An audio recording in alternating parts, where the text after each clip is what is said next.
what did he do? He said hello to our little friend. Let's get him again. Daddy want, daddy need, daddy gotta have it.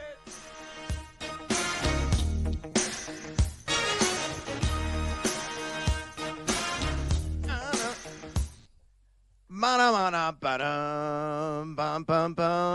I think the music is going to be loud and proud for Braelon Allen in this game. He's going to be accumulating all kinds of stats across the board. So, yeah, I'm going to grab the over 8.5 receiving yards once I can and not talking on the radio. But I'm already locked and loaded at 20.5 rush yards. I kind of already know your answer. It is minus 115 on that over. Last I checked at BetMGM. Fade or follow? Yeah, I'll be following this one. I really, really like those receiving yards. Like I said, him earning the trust of Aaron Rodgers, making a big play at the end of that game in the second half against Tennessee just last week. And I like the rushing yards. Also, because Aaron Rodgers, I'm staying away from passing yards the rest of the season until that number continues to go down. People forget, even the MVP season, Week 10 on that year, didn't throw for over 300 yards. I think this is going to be more like Aaron Rodgers' game manager, ground and pound, and you're going to need both back. Yeah. So while this number is so low, so soft, I'm going to continue to play overs on Braelon Allen. He's a really good running back, man, and I think he's going to get 8 to 10 touches like we talked about in the last segment. So over. And give me one more sledgehammer. Give me a little Dave Matthews, here on a Wednesday night. Damn it. Yeah. Give it to him. Yeah. Give it to him. Yeah. I got to have that. I love Braelon Allen, too. I'm just glad they're using him, man. Because I fall in love with a lot of these guys at the collegiate level, and then we never see him again. And I'm right on some, and I'm wrong on some. Like Deuce Vaughn may be way too small to play in the National Football League. Probably way too much Deuce Vaughn for Dallas, actually, right now. But, no, Braelon Allen I was right about. He looks really damn good. So I love 20.5 rushing yards. Probably goes up from here, too. So I'd probably bet that right now. Yeah, do it for Bucky Badger, the pride of Wisconsin there. I know New England is number 9 in rushing PAD so far this season. But, again, that snap increase was substantial from weeks 1 to 2 for Braelon Allen. Week 1, only 18% of the snaps played. Last week, 35.1%. So what Robert Saleh and this coaching staff wants to do is they want to keep Breece Hall upright. They want to keep him fresh. So Braelon Allen's a guy they can trust. They count on him. That's why they drafted him around number 4 this year's NFL draft. He's only averaging 6.6 yards per touch. He's got a 4.63, which is off the charts. Yards after contact per attempt. I think he's going to clean up in this game as a rusher and receiver. So that's why you heard the sledgehammer references there. Rhamondrae Stevenson. I'm on the over 66. Thank you, Gaga. He's in too. All day. Fat stack of cash. He's got to push the center of the pot. On Rhamondrae Stevenson, over 66.5 rush yards at a minus 115 juice. My friend, before I give the evidence as to why, fade or follow? Yeah, follow. And I'm going to bet this now. Could close like 72.5. It's this Jets defense that we just don't trust. I mean, we just got done talking about it. You saw what San Francisco was able to do with Jordan Mason. I think he just ran for another first down. $50 in that game, over 20-plus touches. So I'm going to continue to take running back props, and especially Stevenson, the way that he's running the football right now. This New England team has surprised the hell out of me. This is one of my bigger bets on the win total. And it was under 5.5, and then I went right back at 4.5. I thought at best this is a 4-win team. I'm a little nervous, man. They're playing hard. The defense really hasn't skipped a beat, but Stevenson, I like the way that he's running right now. He's hitting the holes, and if he stays healthy, it could be a solid season for him. Yes, really surprising. I was kind of off on him in fantasy drafts. I'm sort of regretting that right now because his defense is as much better than advertised in my estimation. Jacoby Brissett, savvy veteran, a guy that could be an adept game manager, certainly proving that. Holding Drake May at bay right now. I don't think we're going to see Drake May. The coaching staff has said probably for weeks.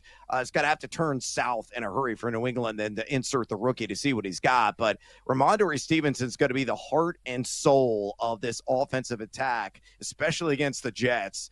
The Jets number 24 in rush EPA defense so far through 2 weeks. You look at Rhamondrae, number 13 in rush yards over expected per attempt. According to Next Gen NFL stats, he's seen 80% of the opportunity share, so certifiable workhorse, 3.70 yak per attempt. That's a 10th best mark in the National Football League. And we talked about this in the numbers nude yesterday. He's tied with Jordan Mason for the most missed tackles forced with 13 in the NFL through 2 weeks. So, yeah, I think he's going to be in the 70s, and all we got to hit is 67 to make cash money, homie, with Rhamondrae Stevenson on the over 66.5 rush yards at a -115 juice. Among recent risers, who do you believe has the most long-term fantasy value this season? Option A, Mike Gesicki. Option B, Braelon Allen, who we're going to see tomorrow night against the New England Patriots. Option C, Quentin Johnston of the Chargers. Or option D, Derek frickin' Carr. Who do you like? My favorite stat about Derek Carr is that, at least in Yahoo scoring, he's never finished outside the top 20 in fantasy scoring in his career. And there's been some bad years, but the guy never misses games. He's been a top 20 guy, but is he a league winner ever? There was one year when he had there was some whiff of MVP talk, and then it kind of quickly dissipated. But no, he's not a league winner. Mike Gesicki's very little chance to be a league winner. Quentin Johnston, a little bit interesting. I mean, they're going to have to throw the ball a little bit more there. He is among those receivers. He is leading in targets. He's leading in catches. He's leading in yards, leading in touchdowns. He does have the first-round pedigree. So kind of go there. But, man, Breece Hall, if Breece Hall gets injured, like Braelon Allen might be a top 10 running back the rest of the way. And I think he's interesting enough that they might explore using these guys in tandem. Breece Hall, you can split him out. He's tied for running back lead in targets at 14. You can play these guys together. There's a lot of fantasy backfields where we're using two guys, and there's no reason why the Jets can't be one of them. So Allen might have some flex utility for a little while. And if Breece Hall ever missed a game, man, that's just a slam dunk play right there in Braelon Allen. Let me just go ahead and follow up with Braelon Allen. Are you going to say hello to our little friend? The over-under is 20.5 rush yards for Braelon Allen tomorrow night. What do you say?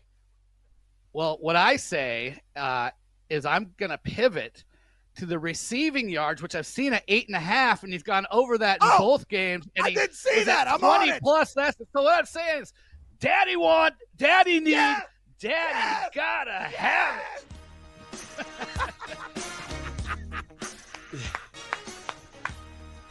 Old school, baby. Love it. Dude, that's tremendous. I had no idea it was 8.5 receiving yards for Braelon Allen. Also, it was rush yards. I immediately grabbed the rush yards on 20.5. I think he's got to cash on that. I think he is here to stay. And would you agree? He got 35.1% of the snap share last week, and that seems about right for him going forward. Do you think he's probably an 8 to 10 touch per game back rest of the season? Yeah, I was kind of thinking that. I was like, there's got to be a way they can manufacture 10 touches for this guy most weeks, and so I kind of landed at that. It's like, I mean, it just makes a lot of sense. That's where their true talent is. Other than Garrett Wilson, who needs to get rolling, like their true talent lies in that backfield. Lean on that as much as you can. Like I said, you can play around Breece Hall as a receiver a lot as well, so you can get Allen on the field as well in concert. So I like the 8 to 10 call there. I think that's what we're going to see going forward.